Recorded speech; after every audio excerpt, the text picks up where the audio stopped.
नमस्कार, मैं हूं अशोक श्रीवास्तव और आप देख रहे हैं मेरा YouTube चैनल। क्या पत्रकारों को फिल्मों से डरना चाहिए?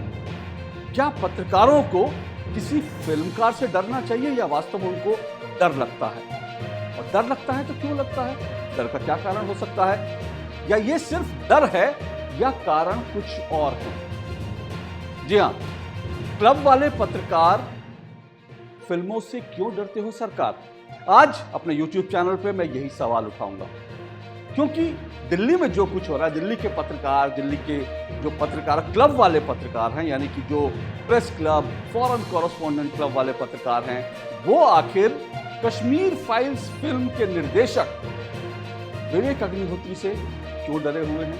या दरअसल वो डर उनका विवेक रंजन अग्निहोत्री से नहीं बल्कि उनकी फिल्म कश्मीर फाइल से है। और सवाल सिर्फ ये नहीं है कि डर सिर्फ कश्मीर फाइल से है, बल्कि इन क्लब वाले पत्रकारों को द कन्वर्जन फिल्म से भी डर लग रहा है। कन्वर्जन फिल्म दरअसल लव जिहाद पर बनी फिल्म है कि कैसे जो बाकायदा जो जिहादी हैं, कैसे किसी हिंदू युवती को कैसे प्रेम जाल में फंसाते हैं अपना नाम बदलकर, और इन सब कारणों से उसके बाद अपने प्रेम के जाल में उनको फंसाते हैं और बाद में या तो उनको उनका धर्म बदलवा देते हैं, उनको अपने मजहब में ले आते हैं, और जो मना करता है उसको उसकी हत्या कर दी जाती है, उसको मार दिया जाता है। और ये एक कारण नहीं है, पूरे देश भर में इस तरह से हो रहा है। इस तरह की देश भर से लगातार इस तरह की खबरें आ रही हैं और लव जिहाद को लेकर भी देश भर में एक बहस छिड़ी हुई है। तो सवाल यह है कि कश्मीर का सच सामने आए या लव जिहाद का सच सामने आए, इससे दिल्ली के क्लब वाले पत्रकारों को डर क्यों लगता है? ये सवाल आज उठा रहे हैं क्योंकि ये सवाल उठाना बहुत लाजमी है। हम पत्रकार अक्सर कहते हैं कि जवाबदेही सबकी तय होनी चाहिए, लेकिन जवाबदेही जो पत्रकार सबकी जवाबदेही तय करते हैं, आखिर उनकी जवाबदेही पर भी सवाल होना चाहिए, उनकी जवाबदेही भी तय होना चाहिए और पारदर्शिता के ऊपर उनको भी खरा उतरना चाहिए। आज इसीलिए हम ये वीडियो बना रहे हैं और आज हम कुछ बड़े और खरे खरे सवाल करेंगे इन क्लब वाले पत्रकारों से। दरअसल इससे पहले कि मैं इन सवालों और जवाबों को तलाशने की कोशिश करूं, उससे पहले पूरा इंसिडेंट क्या है समझ लीजिए। विवेक रंजन अग्निहोत्री जो दरअसल कश्मीर फाइल फिल्म के निर्देशक हैं, इससे पहले उन्होंने अर्बन नक्सल जो है इसके ऊपर भी एक फिल्म बनाई थी। लाल बहादुर शास्त्री जो है उनकी मृत्यु के ऊपर, उनकी मृत्यु जो मालूम नहीं मृत्यु थी या क्या थी, उसको लेकर भी उन्होंने फिल्म बनाई थी। विवेक रंजन अग्निहोत्री की प्रेस कॉन्फ्रेंस 2 दिनों में 2 प्रेस क्लब वाले संस्थाएं जो हैं उनकी प्रेस कॉन्फ्रेंस रद्द कर देते हैं। पहला वाकया हुआ है, ये पहला वाकया फॉरेन कॉरेस्पॉन्डेंट क्लब का हुआ। ये एफसीसी जो है, इसमें कई सारे विदेशी पत्रकार और दक्षिण एशिया के पत्रकार, ये सब इस क्लब के मेंबर हैं, लेकिन मोटे तौर पर इस पर ज़्यादातर जो भारत के पत्रकार हैं, इसका संचालन उन्हीं के हाथ में रहता है। और ये एफसीसी जो है, फॉरेन कॉरेस्पॉन्डेंट क्लब जो है, ये सुप्रीम कोर्ट से महज कुछ ही दूरी पर है और कुछ ही दूरी पर इसको सरकार से एक बिल्डिंग मिली हुई है। तो ये एफसीसी जो है, फॉरेन कॉरेस्पॉन्डेंट क्लब वाले हैं, इन्होंने खुद विवेक रंजन अग्निहोत्री से संपर्क किया था और कहा था कि कई लोग चाहते हैं कि आपकी एक प्रेस कॉन्फ्रेंस की जाए। लेकिन प्रेस कॉन्फ्रेंस से ठीक कुछ घंटे पहले यह कह दिया जाता है कि आपकी प्रेस कॉन्फ्रेंस रद्द हो गई। दिलचस्प बात यह भी है कि विवेक अग्निहोत्री ये बताते हैं कि फॉरेन कॉरेस्पॉन्डेंट क्लब ने जब उनकी प्रेस कॉन्फ्रेंस बुक करी तो साथ साथ यह भी कहा कि आपकी प्रेस कॉन्फ्रेंस बिल्कुल फ्लॉप हो जाएगी, और ये फ्लॉप ना हो उसके लिए उन्होंने 2 शर्तें रखी विवेक रंजन अग्निहोत्री के सामने। उनसे यह कहा कि प्रेस कॉन्फ्रेंस के बाद डिनर का इंतजाम होना चाहिए, यानी जो पत्रकार प्रेस कॉन्फ्रेंस में आएंगे उनको खाना आपको खिलाना है, और दूसरी शर्त यह रखी कि खाने के साथ साथ आपको वहां शराब भी सर्व करनी है, यानी कॉकटेल पार्टी होनी चाहिए पत्रकारों के लिए, तब आपकी जो प्रेस कॉन्फ्रेंस है दरअसल वो सफल होगी। विवेक रंजन अग्निहोत्री जो है उन्होंने तमाम इन शर्तों का पालन किया जो उनसे कहा गया था, लेकिन अचानक से प्रेस कॉन्फ्रेंस से कुछ घंटे पहले उनकी प्रेस कॉन्फ्रेंस रद्द कर दी गई और यह कहा गया कि दरअसल कुछ पत्रकारों का दबाव है और कुछ पत्रकारों ने यह कहा है कि अगर विवेक रंजन अग्निहोत्री की प्रेस कॉन्फ्रेंस हुई तो फिर हम लोग सामूहिक रूप से क्लब से इस्तीफा दे देंगे। और जो यहाँ के संस्थापक हैं या जहाँ के जो प्रबंधक हैं वो तमाम इस दबाव में आ गए और उन्होंने विवेक रंजन अग्निहोत्री की प्रेस कॉन्फ्रेंस रद्द कर दी। और जब ये प्रेस कॉन्फ्रेंस रद्द होती है तो उसके कुछ समय बाद, कुछ घंटों बाद या शायद अगले दिन, प्रेस क्लब ऑफ इंडिया, जो संसद से महज कुछ दूरी पर है, इस प्रेस क्लब ऑफ इंडिया ने भी विवेक रंजन अग्निहोत्री की प्रेस कॉन्फ्रेंस को रद्द कर दिया। और रद्द करने का कारण दे दिया कि कई प्रोसीजरल इशू हैं, कई ऐसी चीजें हैं जो ठीक से हुई नहीं थी, समय पे बुकिंग नहीं हुई थी, समय पे बुकिंग नहीं हुई थी। याद रखिए, कितना समय चाहिए होता है प्रेस क्लब वालों को बुकिंग के लिए मैं नहीं जानता, लेकिन विवेक रंजन अग्निहोत्री ने इसकी जो बुकिंग है वो बाकायदा 2 महीने से ज्यादा समय, जी हाँ, 2 महीने पहले इसकी बुकिंग कराई थी। यानी मार्च 10 मार्च को बाकायदा उन्होंने पैसा दिया और बुकिंग करवाई। और कितना एडवांस में चलता है ये प्रेस क्लब ऑफ इंडिया मैं नहीं जानता, लेकिन सवाल उठना बड़ा लाजमी है कि 2 महीने पहले जिसकी बुकिंग हो जाती है, जिसका एडवांस ले लिया जाता है, और एडवांस लेने के बाद, पैसा लेने के बाद, तय तारीख होने के बाद, उसके बाद अचानक से जब प्रेस कॉन्फ्रेंस होती है तो उसको रद्द कर दिया जाता है। क्योंकि फॉरेन कॉरेस्पॉन्डेंट क्लब ने भी ऐसा किया और उसके बाद प्रेस क्लब ऑफ इंडिया ने भी ऐसा किया। तो हम ये नहीं कह सकते कि ये महज संयोग है, बल्कि ये एक प्रयोग है। और प्रयोग क्या है? प्रयोग ये है कि जो लोग कश्मीर के जिहादियों के हक में आवाज उठाते हैं, उनके लिए तो प्रेस क्लब या फॉरेन कॉरेस्पॉन्डेंट क्लब के दरवाजे खुले हुए हैं, लेकिन जो लोग कश्मीर में हिंदुओं के नरसंहार की बात करते हैं, उनको अपना मंच नहीं देना है, उनको अपने प्रेस क्लब में उनकी एंट्री नहीं होने देनी है। यह सोच कुल मिलाकर इसके पीछे लगती है।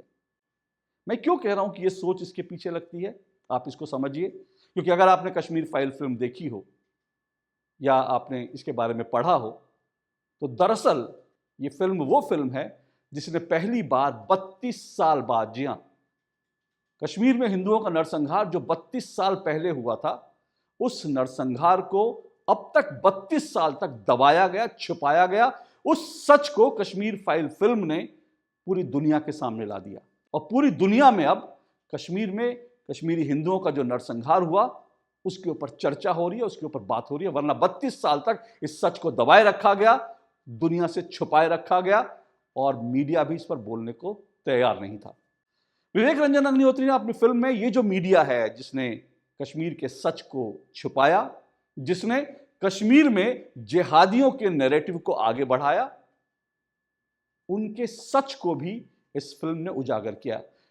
और पत्रकारों की भूमिका पर भी इस फिल्म ने सवाल उठाए।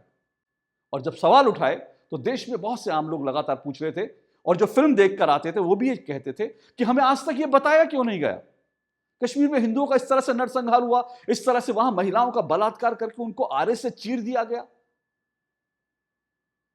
एक कश्मीरी हिंदू की उसकी बॉडी, उसका जो शव था, उसके 50 टुकड़े कर दिए गए, एक हिंदू जो महिला थी उसको इस बात के लिए मजबूर किया गया कि वो अपने पति के खून, उसके पति को आतंकवादियों ने गोली मारी, जिहादियों ने गोली मारी, और उसके बाद उस महिला को मजबूर किया कि हम तेरे बच्चों को भी मार देंगे, अगर उनको बचाना चाहती है तो अपने पति के खून से सना अनाज खाओ। और उस महिला को अपने बच्चों को बचाने के लिए सब कुछ करना पड़ा। ये सब चीजें हुई कश्मीर में, लेकिन इस सच को कोई नहीं जानता, कोई इस पर बात करने को तैयार नहीं था। और यहां तक कि जो लोग ह्यूमन राइट की बात करते हैं, मानव अधिकारों की बात करते हैं, एक आतंकवादी को अगर सुरक्षा बल मार गिराते हैं तो आतंकवादियों के जो लोग उनके मानव अधिकारों की बात करते हैं, उन्होंने भी कश्मीर के हिंदुओं के मानव अधिकारों पर आज तक कभी कुछ नहीं किया। ये सब कुछ चल रहा था और कश्मीर फाइल ने इन सबको दरअसल एक्सपोज कर दिया। और जब कश्मीर का सच सामने आया, मीडिया का सच सामने आया, मीडिया का जिहादियों से जो लिंकेज है वो सामने आया, मीडिया कैसे जिहादियों की नैरेटिव को आगे बढ़ाता रहा, कैसे जिहादियों को, आतंकवादियों को बचाता रहा, ये सब चीजें जब देश में सामने आई, इस पर चर्चा होने लगी, तो उसके बाद मीडिया का एक बहुत बड़ा हिस्सा कश्मीर फाइल से नाराज हो गया। और हुआ क्या उसके बाद? जब ये फिल्म आई भी नहीं थी, आने से पहले ही इस फिल्म को लेकर जो तमाम बड़े बड़े फिल्म क्रिटिक हैं, उन्होंने इस फिल्म के विरोध में लिखना शुरू कर दिया। जी हां, फिल्म के विरोध में लिखना शुरू कर दिया कि ये फिल्म जो है नफरत फैलाने वाली फिल्म है, ये तो एक काल्पनिक प्रोपेगेंडा है, ये प्रोपेगेंडा फिल्म है, इस तरह का झूठ फैलाना शुरू किया, ताकि इस फिल्म को देखने लोग आ ना पाए, लोग इस फिल्म को देखने दर्शक जो है सिनेमा हॉल तक नहीं पहुंचे। इस तरह से इस फिल्म के खिलाफ एक नैरेटिव चलाया गया, झूठी रिपोर्ट की गई, और उसके बाद जब ये फिल्म रिलीज हो गई, जब लोगों के बीच लोकप्रिय हो गई, लोग आकर सिनेमा हॉल में इस फिल्म को देखने लगे। इस फिल्म ने देखते देखते रिकॉर्ड कलेक्शन जो होता है, जो पैसा आता है, उसके कई रिकॉर्ड बना लिए। तो फिर उसको लेकर एक अलग तरह का नैरेटिव चला गया, यहां तक कि इस नैरेटिव को चलाने में बीबीसी भी बहुत आगे था। बीबीसी ने कश्मीर फाइल फिल्म को झूठा साबित करने के लिए एक अपना प्रोपेगेंडा चलाया, जो बाद में कुछ सोशल मीडिया यूजर्स ने जिसको एक्सपोज कर दिया। और जब बीबीसी का झूठ एक्सपोज हुआ, प्रोपेगेंडा एक्सपोज हुआ, तो बीबीसी ने उसके बचाव में अपनी तरह से तर्क दिया और कहा कि हाँ, हमने जो है एक तरफा चीज दिखा दी थी और उसका दूसरा पक्ष उसने बाद में दिखाना शुरू किया। यानी बीबीसी भी अपना एजेंडा चला रहा था। और पूरा वेस्ट का जो मीडिया है वो इस तरह से, किस तरह से इस फिल्म के खिलाफ खड़ा हुआ, ये सब आप जानते हैं। कैसे इस फिल्म के खिलाफ बाकायदा भारत से लेकर अमेरिका तक में जो है प्रोपेगेंडा चलाया गया। लेकिन इस प्रोपेगेंडा के बावजूद ये फिल्म सुपर डुपर हिट रही, और जनता ने, देश की जनता, और देश की दुनिया की, मैं कहूँगा दुनिया की जो जनता थी, जो फिल्म देखने वाले थे, फिल्मकार, उन्होंने एक तरह से इन झूठा नैरेटिव फैलाने वाले जो पत्रकार हैं, जो मीडिया हाउस हैं, चाहे वो न्यूयॉर्क टाइम्स हो, वॉशिंगटन पोस्ट हो, या फिर जो है इसको लेकर बीबीसी हो, या फिर दूसरे जो मीडिया संस्थान हैं, उनके मुंह पर एक तरह से तमाचा मारा। और जब ये सब कुछ हुआ तो उससे पत्रकार, ये तमाम मीडिया हाउस के पत्रकार जो बौखलाए हुए थे, और इस बात का खुलासा जो है फॉरेन कॉरेस्पॉन्डेंट क्लब में हो गया। क्योंकि दरअसल फॉरेन कॉरेस्पॉन्डेंट क्लब की ओर से जो कुछ खबरें छनकर आ रही हैं वो ये है कि इस प्रेस कॉन्फ्रेंस को रद्द करवाने के पीछे कोई और नहीं था, बल्कि इसके पीछे कुछ जो बड़े नाम थे, उनमें बीबीसी शामिल है, उनमें ब्लूमबर्ग शामिल है, उनमें जो है अल जजीरा शामिल है, और इस तरह के जो मीडिया हाउस थे, इनसे जुड़े लोगों ने दबाव डाल करके ये प्रेस कॉन्फ्रेंस रद्द करवा दी। अब आप सोचिए कि क्या हालत है देश में। हम लोग कहते हैं, बड़ी बड़ी बातें करते हैं कि मीडिया की आज़ादी, हम लोग बड़ी बड़ी बातें करते हैं कि मीडिया को काम करने देना चाहिए, भारत में जो है पत्रकारों पर हमले बंद होने चाहिए। लेकिन आप खुद सोचिए कि भारत में प्रेस क्लब या बाकी लोग क्या प्रेस कॉन्फ्रेंस करेंगे अपने यहाँ, किसको अपने यहाँ प्रेस कॉन्फ्रेंस करने की इजाजत देंगे, ये तय करने वाला विदेशी मीडिया, यानी अमेरिका में बैठे लोग, ब्रिटेन में बैठे लोग, अल जजीरा जैसा जो जिहादी चैनल है, वो तय कर रहे हैं कि भारत के दिल्ली के प्रेस क्लब में, सुप्रीम कोर्ट के पास, संसद के पास जो प्रेस क्लब हैं, उनमें कौन आएगा, अपनी कौन बात रखेगा, ये बाहर बैठ करके लोग तय कर रहे हैं। तो आप समझ सकते हैं कि किस तरह से ये जो तमाम लोग हैं, ये किस तरह से विदेशियों की कठपुतली बने हुए हैं। फॉरेन फंडिंग इनको आती है, क्या आती है मैं नहीं जानता, उसके लिए बहुत सारा अभी रिसर्च करना पड़ेगा। कभी मौका लगा तो इस पर भी मैं अपनी बात रखूंगा। लेकिन बड़ी बात क्या है, मैंने आपको बताया कि विवेक रंजन अग्निहोत्री की प्रेस कॉन्फ्रेंस इस तरह से रद्द कर दी गई। और कुछ दिनों बाद जो है खबर ये आ गई, कुछ घंटे बाद ये भी खबर आ गई कि प्रेस क्लब ऑफ इंडिया ने भी अपनी प्रेस कॉन्फ्रेंस रद्द कर दी है, और तर्क अजीब अजीब दिए गए। तो ये दो क्लब ने इस तरह के किया, तो जाहिर सी बात है ये कोई संयोग तो हो नहीं सकता, ये प्रयोग है, पूरी तरह से प्रयोग है। और मैं आपको ये भी बता दूं, ये वही प्रेस क्लब ऑफ इंडिया है जहां पर बाकायदा कश्मीर को लेकर के एक पूरी की पूरी फेक प्रेस कॉन्फ्रेंस कर दी गई, पूरी की पूरी फेक प्रेस कॉन्फ्रेंस कर दी गई, जिसमें कई मीडिया संस्थान शामिल थे। वुमेन प्रेस क्लब था, जिसमें प्रेस क्लब के लोग थे, प्रेस एसोसिएशन के लोग थे। उन्होंने कैसे एक प्रेस कॉन्फ्रेंस करके कहा कि जम्मू कश्मीर से जब 370 हटाई गई तो वहां पर मीडिया बंद था, अखबार नहीं छप रहे थे, यह कहा गया कि वहां पर टेलीविजन चैनल ब्लैकआउट हो गए थे, लोग टीवी नहीं देख पा रहे थे, उनको अखबार नहीं मिल रहे थे। जबकि जिस दौर में यह प्रेस कॉन्फ्रेंस हुई और कहा गया अखबार नहीं छप रहे थे, उस समय मैं जम्मू कश्मीर के अंदर करीब 2 हफ्ते था, और मैं वहां रोज बैठ करके कश्मीर के अखबार पढ़ता था, और मैं रोज टेलीविजन चैनल देखता था। और न सिर्फ इतना, बल्कि जो टेलीविजन चैनल्स है, अगर उनकी बार्क की रेटिंग आप देखेंगे तो जिस दौर में यह कहा गया कि कश्मीर में ब्लैकआउट कर दिया गया टेलीविजन चैनल्स को, उस दौर में बार्क की रेटिंग यह कहती है कि दरअसल कश्मीर में जो चैनल्स हैं उनकी रेटिंग जो है 50% बढ़ गई थी। और इतने बड़े झूठ को लेकर इतनी प्रेस कॉन्फ्रेंस कर देगी भारत को बदनाम करने के लिए। और इसको लेकर मैंने कार्यक्रम भी किया, और मैंने कार्यक्रम करके इन लोगों को एक्सपोज भी किया, जिसको लेकर बहुत सारे लोगों को तिलमिलाहट हुई। लेकिन झूठ बोलने वाले पत्रकारों को एक्सपोज करना, जो असली पत्रकारिता करने वाले सच्चे पत्रकार हैं, उनकी जिम्मेदारी बनती है। बहरहाल, तो मैं आपको बता रहा था किस तरह से इस प्रेस क्लब में इतना बड़ा झूठ परोस दिया गया। और बात इतनी ही नहीं है, बात यह भी है कि ये वही प्रेस क्लब है जहां पर एक बर्थडे पार्टी, जी हां, बर्थडे पार्टी, इमेजिन कीजिए, कल्पना कीजिए, एक जन्मदिन समारोह जो है वो बाकायदा जो है अफजल गुरु, आतंकी अफजल गुरु, जिसको सुप्रीम कोर्ट ने फांसी सुनाई, जिसने देश की संसद पर हमला करने में जिसका हाथ था, उस अफजल गुरु के पक्ष में उसकी जिंदाबाद के नारे लगे दिल्ली में प्रेस क्लब में। और बाकायदा यह कहा गया कि अफजल गुरु जो जेएनयू में नारे लगे थे, अफजल हम शर्मिंदा हैं, तेरे कातिल जिंदा हैं, इस तरह के नारे लगाए गए। अफजल गुरु अमर रहे, जिंदाबाद रहे, इस तरह के नारे लगाए गए प्रेस क्लब के अंदर। और इतनी भी बात नहीं, अभी प्रेस क्लब के अंदर एक बहुत वरिष्ठ पत्रकार हैं जो प्रेस क्लब के सदस्य थे, उन्होंने बाकायदा यह आरोप लगाया कि 5 लाख रुपए का गबन हुआ है प्रेस क्लब में। लेकिन बाकायदा इस आरोपों की जांच होती, वो पत्रकार कहते रह गए इनकी जांच कीजिए, जांच तो नहीं हुई, लेकिन उस प्रेस क्लब के सदस्य को, उस पत्रकार को, वरिष्ठ पत्रकार को बाकायदा प्रेस क्लब से ही बाहर कर दिया गया, उनकी मेंबरशिप खत्म कर दी गई, उनको अंदर आने नहीं दिया गया। तो ये सब कुछ कश्मीर में हो रहा था, ये सब कुछ दिल्ली में हो रहा था, दिल्ली में बैठे प्रेस क्लब में हो रहा था। और ये लोग कहते हैं कि विवेक रंजन अग्निहोत्री जो है वो दरअसल अपनी प्रेस कॉन्फ्रेंस ही करता है, और ये वही लोग हैं, चाहे फॉरेन कॉरेस्पॉन्डेंट क्लब हो या फिर प्रेस क्लब ऑफ इंडिया, ये वही है जहां पर आए दिन अभिव्यक्ति की आजादी के नाम पर कभी कम्युनिस्ट, कभी लेफ्टिस्ट, कभी जिहादी मीडिया, कभी जिहादी लोग ये प्रेस कॉन्फ्रेंस करके कहते हैं कि भारत में अभिव्यक्ति की आजादी खतरे में है। सरकार को, भारत सरकार को, भारत को बदनाम करने के लिए कहते हैं कि भारत में मीडिया पर हमले बढ़ रहे हैं, इस तरह की बात कहते रहे ये लोग। और अब इनको विवेक रंजन अग्निहोत्री की अभिव्यक्ति की आजादी पर कुठाराघात करते जरा शर्म नहीं आई?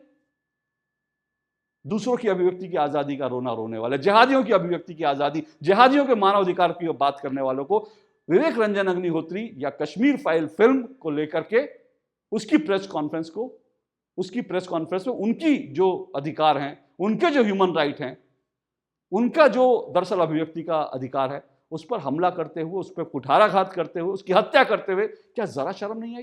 ये सब एजेंडाधारी पत्रकार है, समझ लीजिए। और ये कहा जाता है मोटे तौर पर, बहुत सारे लोग ये कहते हैं कि दरअसल चाहे फॉरेन कॉरेस्पॉन्डेंट क्लब हो या प्रेस क्लब ऑफ इंडिया हो, यहां पर एक वर्ग विशेष, यानी जो लेफ्टिस्ट इकोसिस्टम वाले पत्रकार हैं, उनका बुरी तरह से कब्जा है, और उन्हीं के कब्जे के चलते इस तरह के एजेंडा वहां से बनाए जाते हैं।